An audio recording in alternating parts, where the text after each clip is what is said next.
So the AAP actually recommends that the child sleep in the parent's room at least for the first 6 months in the own room, not on the same bed. But if you're going to do the move from bassinet crib in the parent's room to the child's room, then I recommend it be a gradual change. So start with naps first if you can. All right, everyone, thanks for joining me today. I'm so excited because we have Unnati here, and she is a pediatric sleep expert. And I know we get tons of questions on baby sleep and tips and tricks. So I'm just so excited to dive into this episode. So welcome. Thank you, Krista, for having me on. Hi, everyone. My name is Unnati Patel. I am, as Krista said, a pediatric sleep consultant. Before I became one, I was an epidemiologist with the CDC. I left that job for mom life, essentially. So I was a stay-at-home mom full time for 2 years before getting certified and becoming a mom coach, and now a certified sleep consultant. I live in Atlanta with my husband, who's a child and adolescent psychiatrist, and my daughter, who's 3.5, and my son, who's 1.5. So they keep me busy on my toes all day long. Awesome, I bet. Cool. So, yeah, like I said, I'm so excited to have you here because we have a Facebook group of like 15,000 moms, and we get tons of questions about sleep. And so when we connected, I was like, oh, this is perfect because there's so many questions our moms have. So, can you tell me a little bit more about, I guess more about like what a pediatric sleep expert does and kind of how you got into the work you do? I got into it actually through a friend because I sleep trained my own two children early on. I sleep trained my daughter when she was about 5 months, and my son when he was about 2, 3 months. Not really sleep trained him, probably just set him up for healthy sleep foundations. And then sleep just came automatic to him.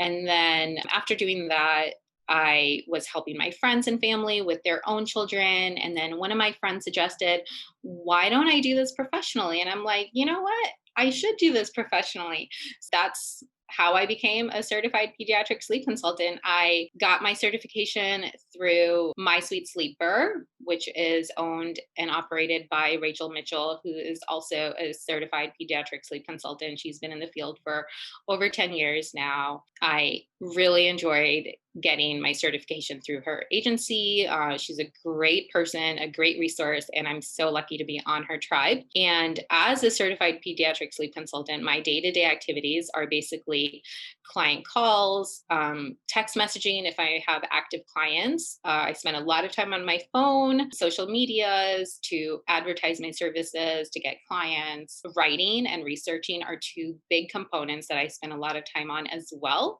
Writing blog posts, researching on PubMed for the latest sleep research, because as an epidemiologist by trade, I do practice evidence-based sleep practices.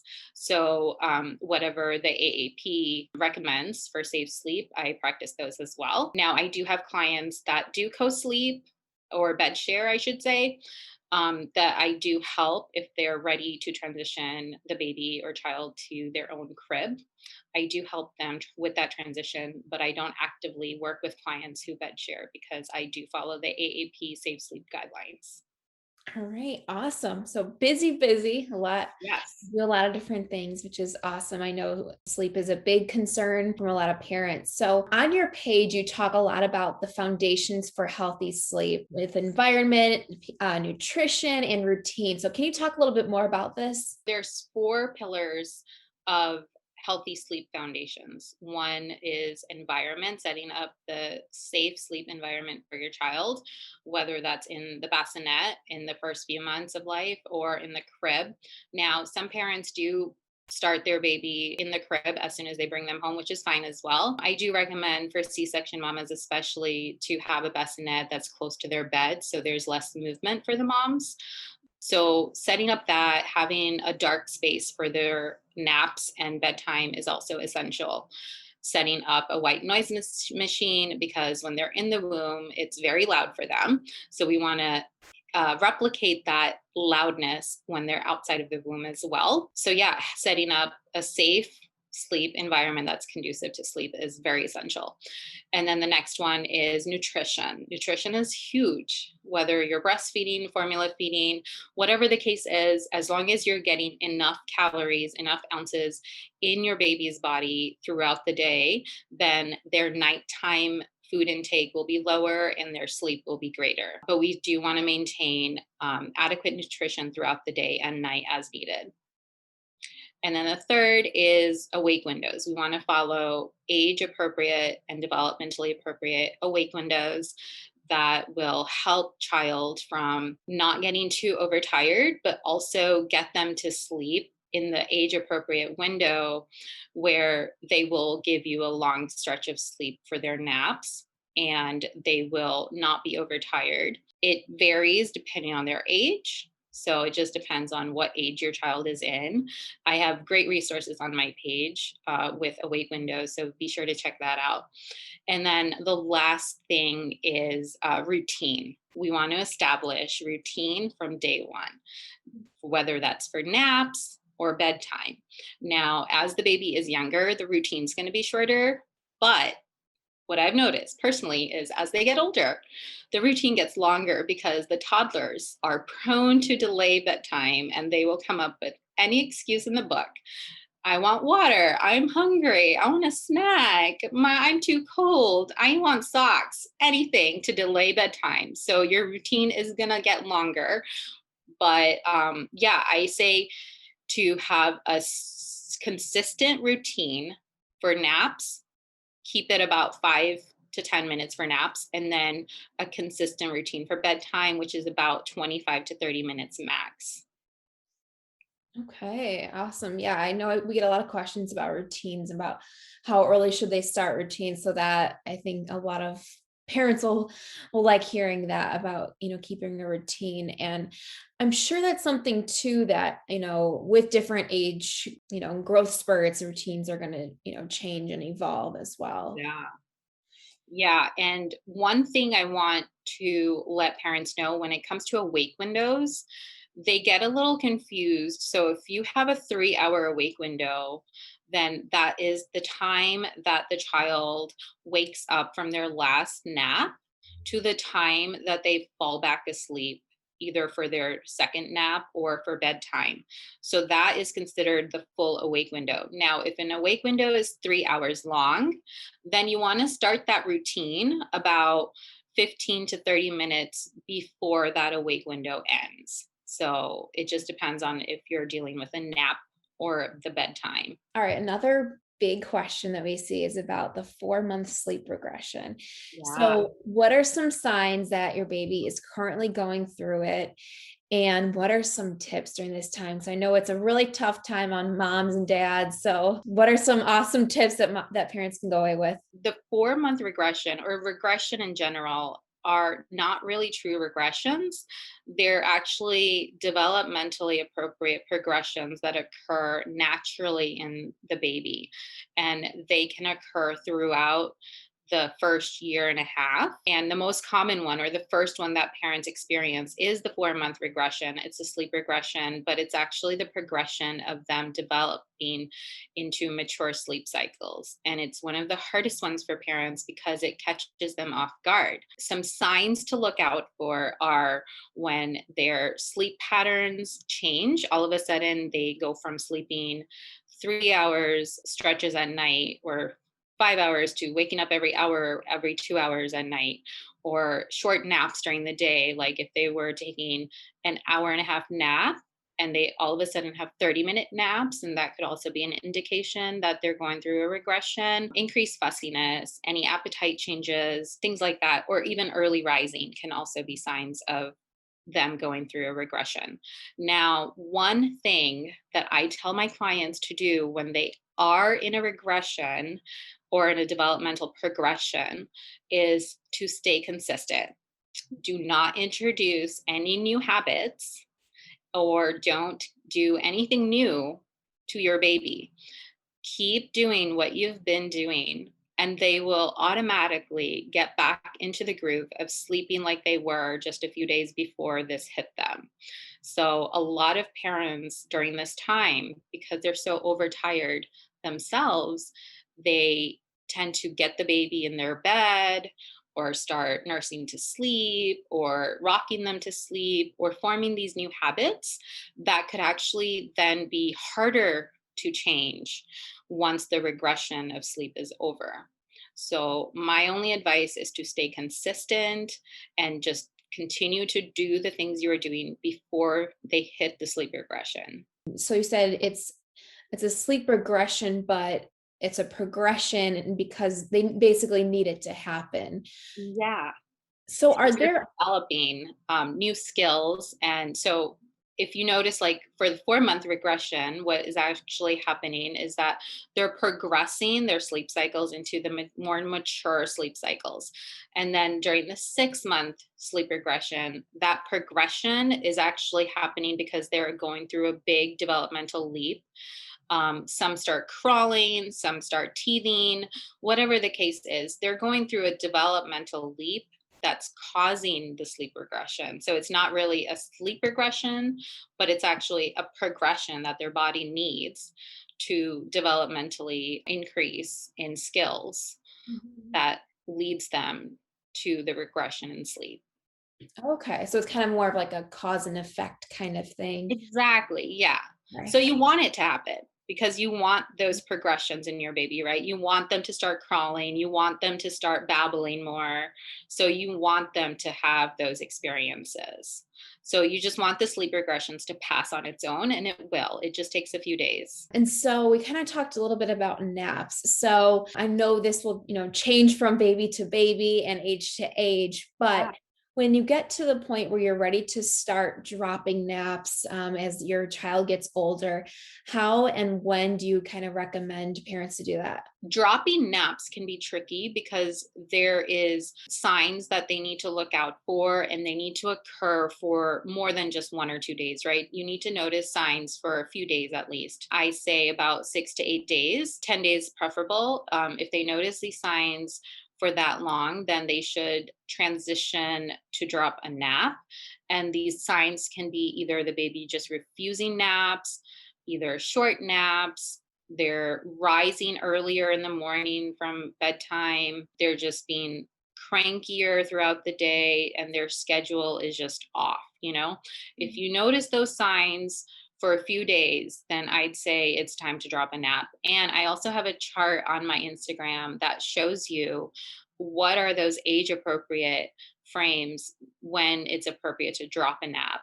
So, for example, around the 8 to 9 months, your child should be around a 2 nap schedule. So that's a good time to drop from a 3 to 2 nap. So bedtime routine. I know we talked a little bit earlier about routines and how it's super important for sleep. What are the best routines as a child grows? So from baby to toddler to young child to a little bit older, how can those routines change by age? And yeah, what are the best routines? I think routines are so essential, and I started a routine with both of my children from day one.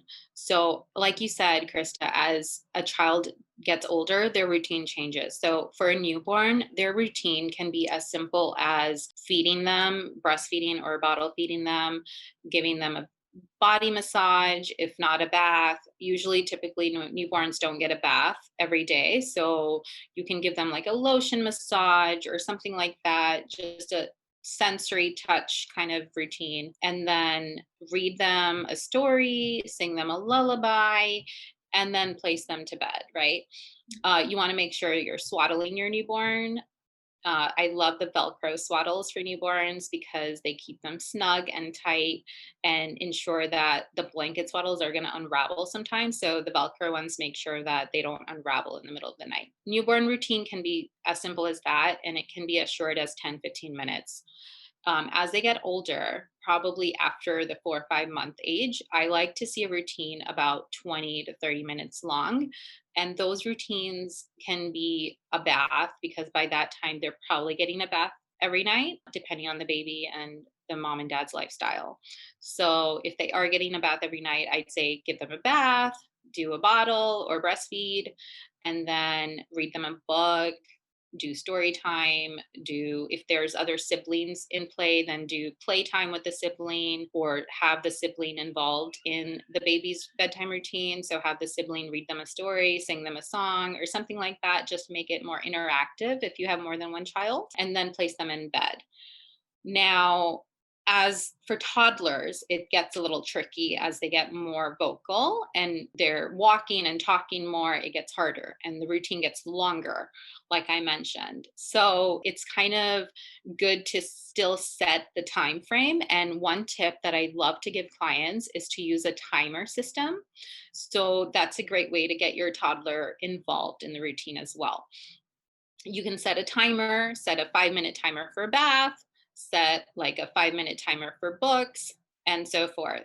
And have your toddler or preschooler turn the timer button on and get them involved. It's like, oh, hey, do you want to press the timer button? Do you want to turn it on? And then that way they're involved and they get excited. So they look forward to that. Another thing that you can do to make toddler bedtime routines easier is to make cards, like routine cards, or like a routine storybook that you can hand draw or have them color or have them make themselves. So the first thing could be a bath, and the next thing could be a bottle if they're still taking bottles. Usually toddlers don't take a bottle by then, so it could even just be a water bottle. And then storybook or quiet time, or whatever is in your routine. It could be a prayer session, like we do prayers with my daughter, so we have 5 minutes for prayers every night. So just things like that. Just make like little cards or a storybook, like a flip book kind of thing with your toddler, and just get them really involved, and that should really be beneficial to help with the bedtime routines. Awesome. I love that. I think that's great. I love the emphasis on routines, the importance of routines, because I think it sets the tone for kind of slowly going into bed instead of just all this stimulation and then, going to bed. Actually, studies have shown that having a routine like that is very beneficial, not only for their sleep, but for their development as well. So, yeah, it's very essential that you start a routine from day one with your child and continue it on for as long as you can. Awesome. I love that. Because I'm sure being taught a routine young, then they carry it into childhood and adulthood. And yeah, all that helps with sleep. Another question we get a lot is the transition from moving babies or toddlers into their own room. Because, even with parents just have the crib, in the parent in their room, and moving them Yeah. into their own room can be a huge transition. So what are some tips you have? Because I know some parents have a hard time keeping their kids in the room or moving them in the first place. So, one of the tips, if they're moving just from bassinet sleeping or crib sleeping in the parents' room to their own room, right? So, the AAP actually recommends that the child sleep in the parents' room at least for the first 6 months in the own room, not on the same bed.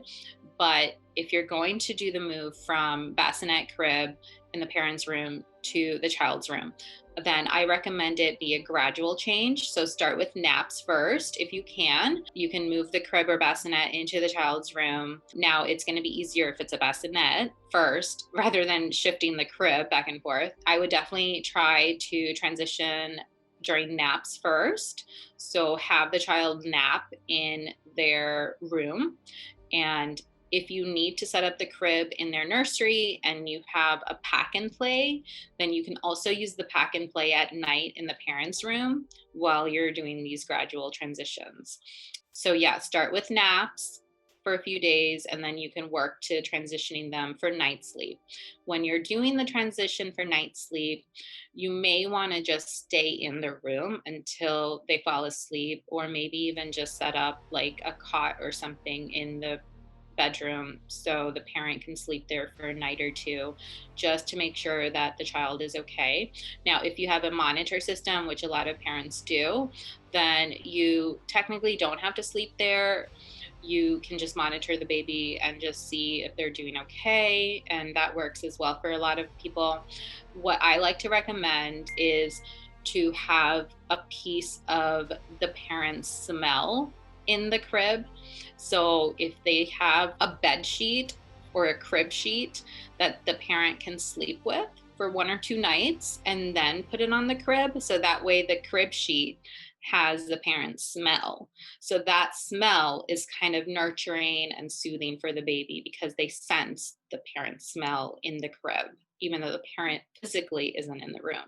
What would you do for like an older child? Let's say, they whether they had their own room for a while or ended up, sleeping in the parents' room for a while, Yeah. and they kind of keep coming back in. How do you get them comfortable and transition so they're staying in their own room each night? As the child gets older, it does get trickier, and there are different methods that you can start with.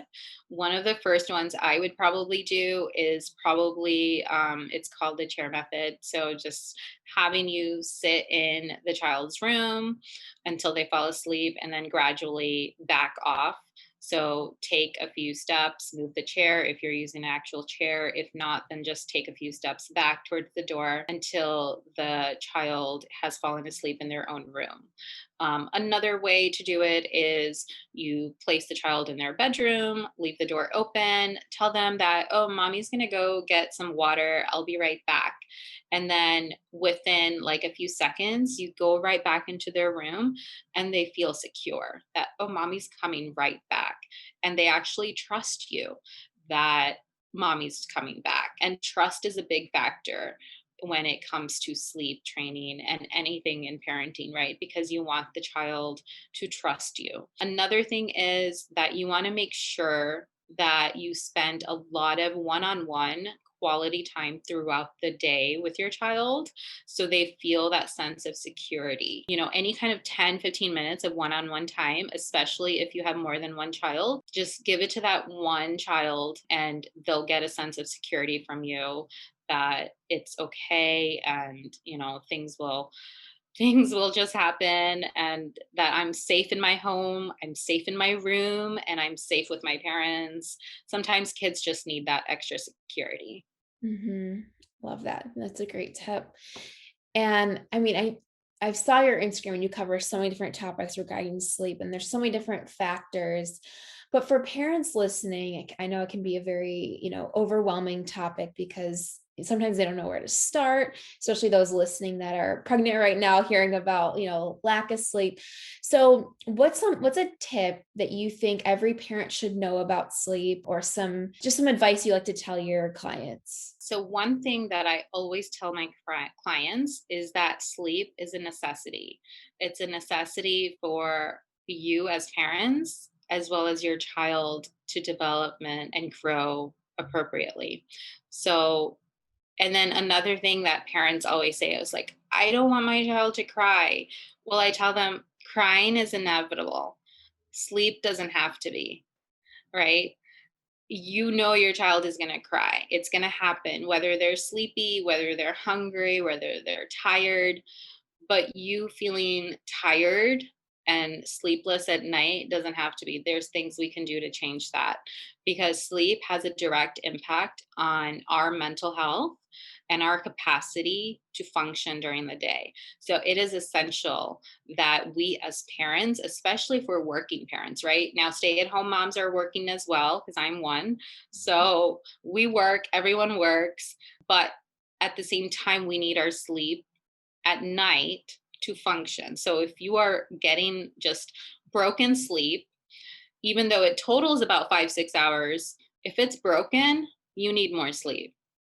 And it's a big necessity to function during the day and care for your family, care for your children, and just care for yourself. Absolutely. It's kind of that fill your cup before filling everyone else's kind of. Yeah. Yeah, um, exactly. yeah, I'm sure it's so hard to like do and like make time for yourself to like rest and sleep. But yeah, I think that just really emphasizes what you just said about, you need sleep just as much as your children do, your kids, your babies, and yeah. Yeah. And going back to routine, I also recommend us like we should have routines as adults, right? We should have a bedtime routine. So for me, I have a bedtime routine. My bedtime routine is after my kids are sleeping, I go to sleep within 2 hours of them sleeping. I have a cup of hot tea. If I'm not having my wine, I limit my wine to one night a week. So, but usually it's a cup of hot tea or hot water, a book, and then I don't use my phone or electronics or any laptop or anything like that an hour before I actually go to bed. So I have my hot tea, my book, I do some skincare routine, and then I'm in bed. So that's my routine. Yes, I love routines. Yeah, Yeah.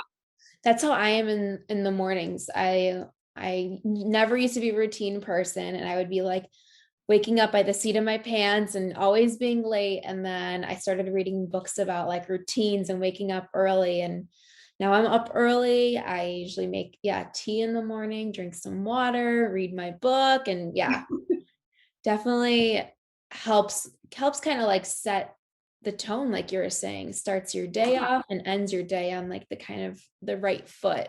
Yep. Um, and it kind of, I think, too, allows you to feel like you have some control in the day. Because I'm sure once the day starts and the kids are up, you kind of feel like things are a little out of your control. So I Oh think that yeah. helps It's a full chaos. It's full chaos. lot. Yes. So just holding on to that little bit of control that we can find in each day is good. So I always like to end these with fun thinking questions, as I call them. And it kind of gets a perspective of each person I interview. So if you could have a billboard made today where you could share one tip with moms everywhere, what would you have it say? Give yourself grace. Give yourself grace in motherhood. Give yourself grace as a woman, and give yourself grace as, anything you aspire to be. Just give yourself grace and things will just come around. And yeah. I love that. Yep. I think we're always too hard on ourselves. Always too hard. So I think Mhm. that's perfect. Where can moms find you, parents find you? What kind of courses do you offer or help do you offer clients? I actually just had a business launch myself. I just launched my services. I was working as a consultant for My Sweet Sleeper, which is my certifying agency. And then I launched my own business, and I launched my website just this past Monday, April 12th, on the day of my husband's birthday. So I am currently running a special on my services at 25% off. You can use the code RESTED25 and get 25% off all my services, all my sleep packages, and DM me on Instagram. I'm also on Facebook under Nested to Rested Sleep. And then I'm also on Clubhouse. I do a free Q&A on Clubhouse every other Tuesday.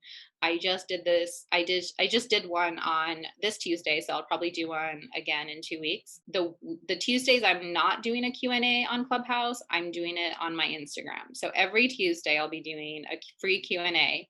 So you can send me your questions and messages there. And then you can find me on my website as well, nestedtoRestedSleep.com. I also have some free resources on there, so be sure to sign up for those. You just have to sign up for my newsletter, and you should be getting a free resource guide sent to your email. Awesome. Awesome. So a lot of great help that you guys can get over here. And you can send me all those links and I'll put all the links below for everyone as well. So guys, definitely check out Nested to Rested Sleep on Instagram, Facebook, and Clubhouse. Check out the Q&As. There's a lot of resources there and 25% off. So we'll put all the links below. Awesome. Well, thanks for tuning in, Yeah. guys. And thanks, Unnati, for coming on. It was so helpful to have you on. Yes, thank you so much, Krista, for having me. I love chatting with you. Hey guys, if you found this or any episode of Mom Talks with Krista helpful, please like, comment, subscribe, and of course, share it with your friends. We release new videos every single Wednesday, and our new podcast is out every single Thursday. So lots of different ways you can catch us. And of course, if you're not following us on our socials, go ahead and follow us there. We've got tons of new content for you every single day. And finally, if you're watching this and doubting yourself, you're doing a great job. So thanks so much for watching, and I'll see you next week.